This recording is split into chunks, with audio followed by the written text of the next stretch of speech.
আসসালামু আলাইকুম সুপ্রিয় দর্শক, শুভেচ্ছা সহ আমন্ত্রণ এনটিভি ইউরোপ নিউজে। সাথে রয়েছে শামসুল তালুকদার তারেক। সংবাদের শুরুতেই জানিয়ে দেব শিরোনাম। গাড়ির সিট বেল্ট নিয়ে ব্রিটেনের রানীর স্বামী প্রিন্স ফিলিপকে সতর্ক করল ব্রিটিশ পুলিশ। ব্রেক্সিটের তারিখ স্থগিতের প্রস্তাব অস্ট্রিয়ান চ্যান্সেলরের। এবং নর্দার্ন আয়ারল্যান্ডের লন্ডনডেরি শহরের আদালত ভবনের বাইরে বোমা বিস্ফোরণ, আটক 2। শুনছিলেন শিরোনাম, এবার বিস্তারিত সংবাদ। ব্রিটেনের রানী দ্বিতীয় এলিজাবেথের স্বামী 97 বছর বয়সী প্রিন্স ফিলিপের সিট বেল্ট না বেঁধে গাড়ি চালানোর একটি ছবি দেখে তাকে সতর্ক করেছে যুক্তরাজ্যের পুলিশ। ডিক অব এডিনবরা প্রিন্স ফিলিপের চলন্ত গাড়িটি দুর্ঘটনা পড়ার দুদিন পর তার নামে এ সতর্কবার্তা এলো। শনিবার ব্রিটেনের দৈনিক সংবাদপত্রগুলো নরফোকের রাজকীয় সানরিহাম বাসভবনের কাছে সড়কে ফিলিপের ল্যান্ড রোভার চালানোর একটি ছবি ছাপে। সেখানে প্রিন্স ফিলিপকে সিট বেল্ট না বেঁধে গাড়ি চালাতে দেখা গেছে। ফিলিপের যে গাড়িটি দুর্ঘটনায় পড়েছিল সেটিও ল্যান্ড রোভার ছিল, তবে শনিবারের ছবিতে অন্য আরেকটি ল্যান্ড রোভারে দেখা গেছে বলে জানিয়েছে বিবিসি। পরে প্রিন্স ফিলিপের ওই ছবি নিয়ে প্রতিক্রিয়া জানায় ব্রিটিশ পুলিশ। এই বিষয়ে চালকের প্রয়োজনীয় পরামর্শ দেওয়া হয়েছে। পুলিশের এক মুখপাত্র বলেছে, এ ধরনের ছবি সম্পর্কে জানতে পারলে যে ধরনের সতর্কতামূলক প্রতিক্রিয়া দেখায় আমরা এক্ষেত্রেও তাই করা হয়েছে। বৃহস্পতিবার সানরিহামের কাছাকাছি সড়কের অন্য একটি গাড়ির সঙ্গে সংঘর্ষে প্রিন্স ফিলিপের গাড়িটি উল্টে গিয়েছিল।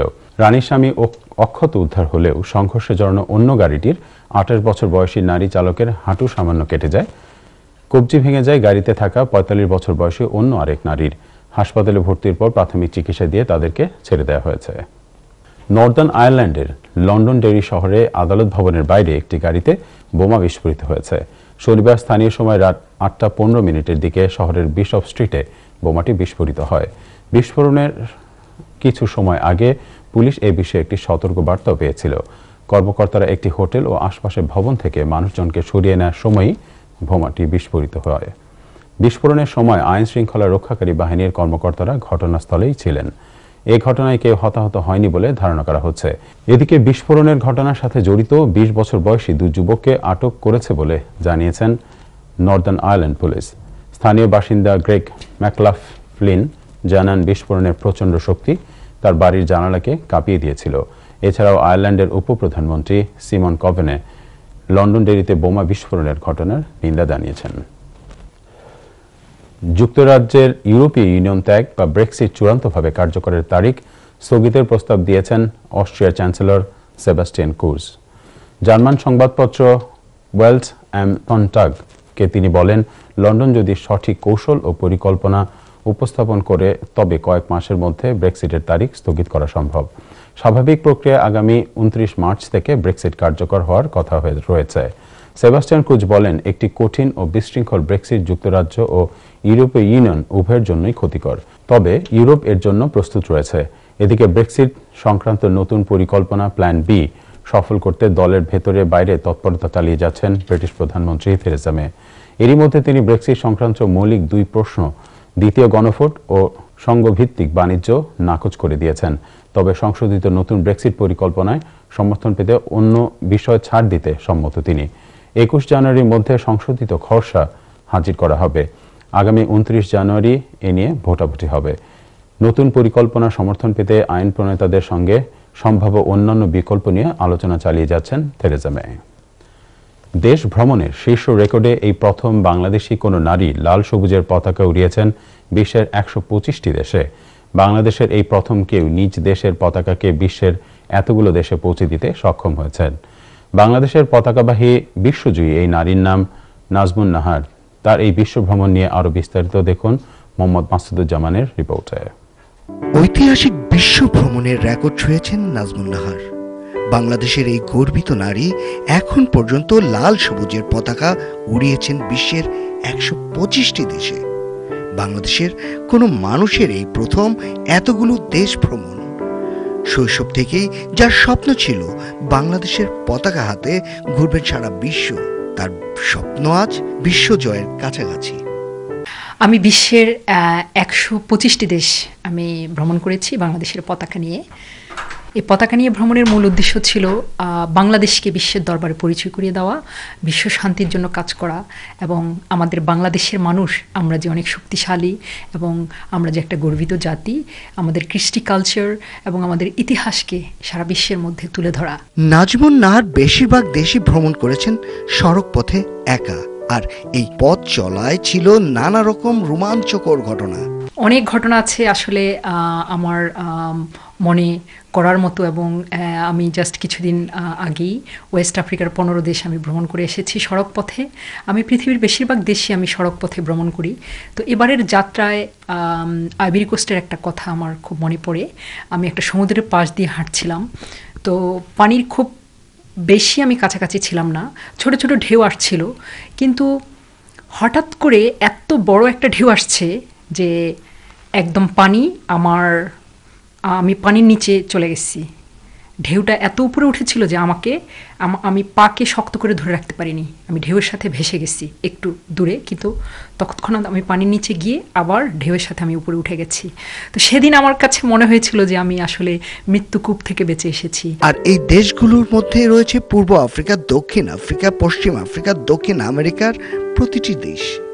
এছাড়াও তিনি সড়ক পথে সফর করেছেন ইউরোপ ও এশিয়ার বেশিরভাগ দেশ। একটা ভালো লাগার বিষয় ছিল যে সব মানুষই আমাকে বিভিন্ন জায়গায় হেল্প করেছে, এবং আফ্রিকাতে আমি 13টি দেশে আফ্রিকার 13টা লোকাল ফ্যামিলির সাথে আমি ছিলাম, এবং সেখানে আমি প্রায় 17টা স্কুল আমি ভিজিট করেছি, বিভিন্ন লোকাল পিপলদের সাথে মিট করেছি, আমি বাংলাদেশকে পরিচয় করে দিয়েছি, আদিবাসীদের সাথে আমি ছিলাম আমার মনে পড়ে, এবং কিছু মজার ঘটনাও ঘটেছে, এবং ওরা কিন্তু খুব ওয়েলকামিং। যেখানে গিয়েছি ওখানে ওরা বলেছে যে ইউ আর ওয়েলকাম। নাজমুন নাহারের এই গৌরবময় কীর্তি উৎসাহ প্রেরণা জাগাবে বাংলাদেশের নতুন প্রজন্মকে। Mohammad Masuduzzaman, NTV Europe news, London. Community প্রসঙ্গ। বিএনপির প্রতিষ্ঠাতা শহীদ প্রেসিডেন্ট জিয়াউর রহমানের 83তম জন্মবার্ষিকী পালন করেছে যুক্তরাজ্য বিএনপি। আমাদের সহকর্মী মোহাম্মদ মাসুদুজ্জামান জানান, জন্মবার্ষিকী পালন উপলক্ষে 19 জানুয়ারি শনিবার পূর্ব লন্ডনের হোয়াইট চ্যাপেলে যুক্তরাজ্য বিএনপির অফিসে খতমে কোরআন, মিলাদ ও দোয়া মাহফিলের আয়োজন করা হয়। প্রধান অতিথি হিসেবে উপস্থিত ছিলেন শহীদ প্রেসিডেন্ট জিয়াউর রহমানের জ্যেষ্ঠ পুত্র, বিএনপির ভারপ্রাপ্ত চেয়ারম্যান তারেক রহমান। আধুনিক বাংলাদেশ গঠনে মহান স্বাধীনতার ঘোষক, সার্কের স্বপ্নদ্রষ্টা, বহুদলীয় গণতন্ত্রের প্রবর্তক, বিএনপির প্রতিষ্ঠাতা শহীদ প্রেসিডেন্ট জিয়াউর রহমানের আত্মত্যাগের কথা স্মরণ করে দোয়াপূর্ব এক সংক্ষিপ্ত বক্তব্যে যুক্তরাজ্য বিএনপির সভাপতি এম এ মালিক বলেন, বিএনপির প্রতিষ্ঠাতা জিয়াউর রহমান বাংলাদেশকে তলাবিহীন ঝুড়ি থেকে কঠোর পরিশ্রমের মাধ্যমে একটি আত্মনির্ভরশীল দেশে পরিণত করেছিলেন। শহীদ প্রেসিডেন্ট জিয়াউর রহমান তার সততা, নিষ্ঠা ও দেশ গঠনে তার আত্মত্যাগের জন্য বিশ্ব দরবারে চিরস্মরণীয় হয়ে থাকবেন। দোয়া মাহফিলে শহীদ প্রেসিডেন্ট জিয়াউর রহমান, আরফাজ রহমান কোকো সহ গণতন্ত্র পুনরুদ্ধার আন্দোলনে নিহত নেতাকর্মীদের আত্মার মাগফিরাত কামনা করা হয়। বাংলাদেশ ক্যাটারার্স অ্যাসোসিয়েশন বিসি এর উদ্যোগে পূর্ব লন্ডনের ইমপ্রেশন হলে স্পন্সর ও সাপোর্টারদের সৌজন্যে অ্যাপ্রিসিয়েশন ডিনার আয়োজন করা হয়। ডক্টর জাকির রেজওয়ানার পরিচালনায় জাঁকজমকপূর্ণ এই অনুষ্ঠানে বক্তব্য রাখেন বিসি এর সভাপতি মোহাম্মদ মোস্তফা কামাল ইয়াকুব, সংগঠনের secretary Oli Khan, chief treasurer Saidur Rahman Bipul, BC এর সাবেক সভাপতি পাশা খন্দকার এমবিই, সাবেক secretary M A Munim, head of sponsor negotiation team এর ফয়জুল হক সহ আরও অনেকেই। এ সময় বিসি এর সভাপতি স্পন্সর ও সাপোর্টারদের ধন্যবাদ ও কৃতজ্ঞতা প্রকাশ করে বলেন, মূলত স্পন্সরদের স্বীকৃতি জানাতে অ্যাপ্রিসিয়েশন ডিনারের আয়োজন করা হয়েছে। অনুষ্ঠানের স্বীকৃতি স্বরূপ স্পন্সরদের সার্টিফিকেট প্রদান করা হয়। ইভেন্ট আপনি তো জানেন, আমরা অ্যাপ্রিসিয়েশন ডিনার ফর স্পন্সর্স এটা আমরা গত বছর থেকে শুরু করেছি, বিকজ স্পন্সর্সরা আমাদেরকে সাপোর্ট করে থাকেন মরালি এবং ফাইন্যান্সিয়ালি, তো আমাদেরও কিছু রিটার্ন করতে হয়। সেই জন্য এটা আজকে আমরা ওনাদেরকে সার্টিফিকেট দিচ্ছি, ওনাদেরকে ধন্যবাদ জানাচ্ছি, ওনাদেরকে অভিনন্দন জানাচ্ছি আমাদেরকে সাপোর্ট করার জন্য, এবং ভবিষ্যতেও যারা আমাদেরকে সাপোর্ট করেন সেই অনুরোধও জানাচ্ছি। আজকে আমরা এখানে আয়োজন করছি বিসিআই স্পন্সর্স অ্যাপ্রিসিয়েশন ডিনার 2019। এখানে আমরা গত বছর আমাদের যারা স্পন্সর করছে তাদেরকে আমরা এখানে রেকগনাইজ করতেছি। এখানে প্রায় 13টা স্পন্সর, আমাদের মেইন স্পন্সর আজকে আসছে, এবং তাদেরকে আমরা রেকগনাইজ করছি একটা সার্টিফিকেটের মাধ্যমে। সেটা দিয়ে তাদেরকে আরও এনকারেজ করা যে তারা যে স্পন্সর করতেছে ইন রিটার্ন তারা অনেক কিছু পাচ্ছে, কিন্তু তার সাথে সাথে একটা অ্যাপ্রিসিয়েশন পাচ্ছে। তো সেটা আমরা আয়োজন করছি, এখানে প্রায় 250 থেকে 300 লোকের এখানে আয়োজন করা হয়েছে এবং আলহামদুলিল্লাহ it's a huge successful event today. তো আলহামদুলিল্লাহ এইভাবে আমরা মনে করি যে আমাদের কিছু নতুন স্পন্সরও এখানে আসছে যারা ভবিষ্যতে আমাদের সাথে হয়তো কাজ করবে, তাদেরকে দেখে দিচ্ছি আমরা যে কীভাবে আমরা এই বিসিএস সার্ভ করে স্পন্সরদের। ওল্ডহ্যামের কপিস এরিয়ায় অন্যতম পবিত্র উপাসনালয় মসজিদ উল আকসা ও ইসলামিক সেন্টারের সম্প্রসারণ কাজে আনুষ্ঠানিকভাবে উদ্বোধন করা হয়েছে। আমাদের greater Manchester in charge Dilwar Hossain শিবলির রিপোর্টে থাকছে বিস্তারিত। মসজিদ আল্লাহর ঘর, পৃথিবীর সবচেয়ে পবিত্র স্থান ও শান্তির নীড়। মসজিদ নির্মাণ শুধু নামাজ আদায়ের জন্য নয়, বরং মসজিদ নির্মাণ করা হয়ে থাকে সবার কল্যাণের জন্য। একটি মসজিদ পুরো এলাকার জন্য আলোকবর্তিকা হিসেবে কাজ করে, আর সে লক্ষ্যে ওল্ডহ্যামের কপিস এরিয়ার অন্যতম পবিত্র উপাসনালয় মসজিদুল আকসা ও ইসলামিক সেন্টারের সম্প্রসারণ কাজের উদ্বোধন করা হয়েছে। মসজিদ কমিটির চেয়ারম্যান ডক্টর ইকবাল আহমেদ অবি জানান, প্রায় 300 মুসল্লিদের নামাজের ব্যবস্থা নিয়ে 1994 সালে মসজিদটি চালু হওয়ার পর থেকেই শিশু কিশোরদের কুরআন, হাদিস ও দ্বীনি শিক্ষা কার্যক্রম পরিচালনা করে আসছে। বর্তমানে মসজিদটিতে মুসল্লিদের জায়গা সংকুলান না হওয়ায় এবং পুরোপুরি দ্বীনি কার্যক্রম পরিচালনার সুবিধার্থে এটির সম্প্রসারণ একান্ত জরুরি হয়ে পড়ে। শিশু কিশোরদের ধর্মীয় শিক্ষা এবং মহিলাদের নামাজের ব্যবস্থা ও অমুসলিমদের জন্য দ্বীনি দাওয়াতের সুবিধা সহ 1000 মুসল্লির ধারণ ক্ষমতা সহকারে মসজিদটির নির্মাণ কর্মসূচি হাতে নেওয়া হয়েছে। মুসলমান এবং non Muslim people can come and study.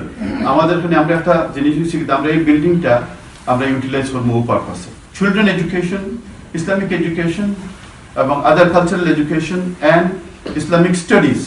এবং আমরা will invite local non Muslim people who can want to come. They can come and view and then they can listen. Probably, inshallah, they can convert it into Islam in one day. And we want to tell them the true Islam. For a male and a female prayers facility will be there. নতুন ভিত্তিপ্রস্তর উদ্বোধনকালে উপস্থিত ছিলেন মসজিদ কমিটির chairman Iqbal Ahmed Obi, vice chairman Belal Ahmed, মুতাওয়াল্লি Somuj Mia, secretary Akhlakul Ambia, treasurer Ali Akbar এবং মসজিদের ইমাম মাওলানা নজমুল হুসাইন সহ মসজিদের মুসল্লি ও কমিটির নেতৃবৃন্দ। মসজিদটিতে আরও ব্যাপক পরিসরে ধর্মীয় কার্যক্রম পরিচালনার সুবিধার্থে নির্মাণ কাজের সহযোগিতায় কমিটির সবাইকে এগিয়ে আসার আহ্বান জানান মসজিদ কমিটির নেতৃবৃন্দ। দিলওয়ার হোসেন শিবলি, এনটিভি, গ্রেটার ম্যানচেস্টার। ফ্রান্সে বাংলাদেশি কমিউনিটির অত্যন্ত জনপ্রিয় সামাজিক সংগঠন গোলাপগঞ্জ যুব উন্নয়ন পরিষদ ফ্রান্সের সাধারণ সম্পাদক মাধবকান্তি দে ও সাংগঠনিক সম্পাদক এনামুল ইসলাম সাইহাম এর বাংলাদেশ গমন উপলক্ষে মতবিনিময় সভা ও সম্বর্ধনা দিয়েছে গোলাপগঞ্জ যুব উন্নয়ন পরিষদ ফ্রান্স। জুবের আহমেদের সভাপতিত্বে ও তাজেল আহমেদের পরিচালনায় সংক্ষিপ্ত আলোচনার শুরুতে গোলাপগঞ্জ যুব উন্নয়ন পরিষদ ফ্রান্স প্রবাসীদের পক্ষ থেকে মাধবকান্তি দে ও এনামুল ইসলাম সাইহামকে ফুলের শুভেচ্ছা দিয়ে অভ্যর্থনা জানানো হয়। সংক্ষিপ্ত আলোচনায় বক্তব্য রাখেন প্রধান অতিথি চৌধুরী সালেহ আহমেদ, বিশেষ অতিথি আব্দুল আহাদ, এনামুল ইসলাম আহমদ, সুহেল আহমদ, রুম্মান আহমদ সহ অনেকেই। এ সময় সম্বর্ধিত অতিথি মাধবকান্তি দে ও এনামুল ইসলাম সাইহাম ফ্রান্সের গোলাপগঞ্জ প্রবাসীদের ভালোবাসায় সিক্ত হয়ে বলেন, ফ্রান্সে গোলাপগঞ্জ প্রবাসীরা সব সময় একে অপরের পাশে দাঁড়ান এবং আগামীতেও সকলকে ঐক্যবদ্ধ থাকার জন্য অনুরোধ জানান। দর্শক, এবার বাংলাদেশ প্রসঙ্গ। দেশকে জঙ্গিবাদ, সন্ত্রাস, দুর্নীতিমুক্ত করার লক্ষ্যে স্বরাষ্ট্র মন্ত্রণালয়ের কর্মকর্তাদের কাজ করার নির্দেশ দিয়েছেন প্রধানমন্ত্রী শেখ হাসিনা। সকালে সচিবালয়ে স্বরাষ্ট্র মন্ত্রণালয় পরিদর্শনে এসে এসব কথা বলেন তিনি। এছাড়া মাদকের বিরুদ্ধে অভিযান অব্যাহত রাখার পাশাপাশি জনগণের নিরাপত্তা নিশ্চিত করে আস্থা অর্জন করতে ও আইন শৃঙ্খলা বাহিনীকে নির্দেশ দেন প্রধানমন্ত্রী। বিস্তারিত দেখুন রিপোর্টে। সরকার গঠনের পর থেকে আবারও বিভিন্ন মন্ত্রণালয় পরিদর্শন শুরু করেছেন প্রধানমন্ত্রী। তারই ধারাবাহিকতায় জনপ্রশাসন মন্ত্রণালয়ের পর রোববার সকাল 10টায় আসেন স্বরাষ্ট্র মন্ত্রণালয়ে। এরপর সেখানে উপস্থিত কর্মকর্তাদের উদ্দেশ্যে দিক নির্দেশনামূলক বক্তব্য দেন সরকার প্রধান। উন্নত ও সমৃদ্ধ বাংলাদেশ গড়ে তুলতে দুর্নীতি দমনের বিকল্প নেই জানিয়ে তা দূর করতে সংশ্লিষ্ট সবাইকে কার্যকর ভূমিকা রাখার নির্দেশ দেন শেখ হাসিনা। দুর্নীতি একটা কালো ব্যাধির মতো সমাজে ছেয়ে আছে। আমরা যদি দেখি তার গোড়াপত্তনটা কিন্তু 75-এর পরে যারা ক্ষমতা এসেছে তারাই সৃষ্টি করে গেছে। এই সমস্ত কালো ব্যাধি থেকে সমাজকে মুক্ত করা, তার জন্য যা যা করণীয় সেটা আমাদেরকে করতে হবে, কারণ একটা দেশকে যদি আমরা উন্নত করতে চাই তাহলে এই যে সমস্ত মাদক, সন্ত্রাস, জঙ্গিবাদ এবং দুর্নীতির হাত থেকে দেশকে মুক্ত করতে হবে। সেদিকে লক্ষ্য রেখেই আমি মনে করি এই মন্ত্রণালয়ের যারা কাজ করে সকলকে সেদিকে বিশেষভাবে দৃষ্টি দিতে হবে। জঙ্গি, সন্ত্রাস ও মাদকের বিরুদ্ধে অভিযান পরিচালনা করায় আইন শৃঙ্খলা রক্ষাকারী বাহিনীকে ধন্যবাদ জানিয়ে তা অব্যাহত রাখারও আহ্বান জানান প্রধানমন্ত্রী। এখন যেমন মাদকের বিরুদ্ধে আমাদের যে অভিযানটা সেটা আমাদের অব্যাহত থাকতে হবে। মাদকের বিরুদ্ধে অভিযান অব্যাহত থাকার সাথে সাথে মাদক মুক্ত করা, তার সাথে মাদক কারা আনে, পাচারকারী কারা মানে মাদক ডিস্ট্রিবিউট করে বা দেয়, কারা সেবন করে, সবার এখানে কিন্তু বহুমুখী পদক্ষেপ নিতে হবে। একদিকে করলে হবে না, শুধু মাদক যে সেবন করে তাকেই না, যারা মাদকটা আনে বা দেয় বা সাপ্লাই দেয় বা তারা তৈরি করে এদেরকেও অ্যাড্রেস করতে হবে। সেই সাথে যারা সুস্থভাবে সমাজে ফিরে আসতে চাইবে তাদেরও সুযোগ সৃষ্টি করে দিতে হবে। এই জঙ্গিবাদ সন্ত্রাস অভিযান চালানোর ফলে এটা যথেষ্ট নিয়ন্ত্রণে, কিন্তু এটা আমাদের নিয়ন্ত্রণ রাখতেই হবে সব সময়। স্বরাষ্ট্র মন্ত্রণালয়ের অধীনে থাকা সংস্থাগুলোকে যুগোপযোগী প্রযুক্তির ব্যবহার নিশ্চিত করতেও পরামর্শ দেন তিনি। এছাড়া জনবল, যানবাহন সহ বেশ কিছু সংকট নিরসনে প্রয়োজনীয় ব্যবস্থা নেবারও আশ্বাস দেন শেখ হাসিনা। জনগণের জানমালের নিরাপত্তা দেওয়া এটাই হচ্ছে এই মন্ত্রণালয়ের যারা সংশ্লিষ্ট রয়েছেন কর্মকর্তা তাদের দায়িত্ব। Rokonuddin, NTV news, Dhaka. ভোটাধিকার হরণ করে আওয়ামী লীগ ভোট জয়ের উৎসবকে জনগণের সঙ্গে মশকরা বলে মন্তব্য করেছেন বিএনপির জ্যেষ্ঠ যুগ্ম মহাসচিব রুহুল কবির রিজভী। রোববার সকালে বিএনপির কেন্দ্রীয় কার্যালয়ে আয়োজিত এক সংবাদ সম্মেলনে আওয়ামী লীগের বিজয় সমাবেশের সমালোচনা করে এই মন্তব্য করেন বিএনপির এই নেতা। রিজভী আহমেদ বলেন, জনগণ নাকি এবার স্বতঃস্ফূর্তভাবে ভোট দিয়েছে। ভোটাধিকার হারা জনগণ ব্যথিত, বিমর্ষ ও বাক্যহারা। এই অবস্থায় তাদের নিয়ে এ ধরনের বক্তব্য নিষ্ঠুর রসিকতা ছাড়া কিছুই নয়। গতকালের সোহরাওয়ার্দী উদ্যানে জনগণের পকেট কাটা টাকার বর্ণাঢ্য র্যালি ছিল জনগণের সঙ্গে আরেকটি অবজ্ঞা ভরা মশকরা। বিএনপির এই নেতা আরও অভিযোগ করে বলেন, আইন শৃঙ্খলা বাহিনী জনগণের অধিকার নিজের হাতে তুলে নিয়ে জাল ভোট দিয়েছে। তাই নির্বাচনে জয়ের জন্য জনগণ নয়, আইন শৃঙ্খলা বাহিনীর প্রতি কৃতজ্ঞতা প্রকাশ করা উচিত ক্ষমতাসীনদের। আন্তর্জাতিক সংবাদ মাধ্যমের কাছে এই নির্বাচন প্রশ্নবিদ্ধ দাবি করে রিজভী আরও বলেন, বৈধতা পেতে আন্তর্জাতিক অঙ্গনে দেন দরবার করছে সরকার।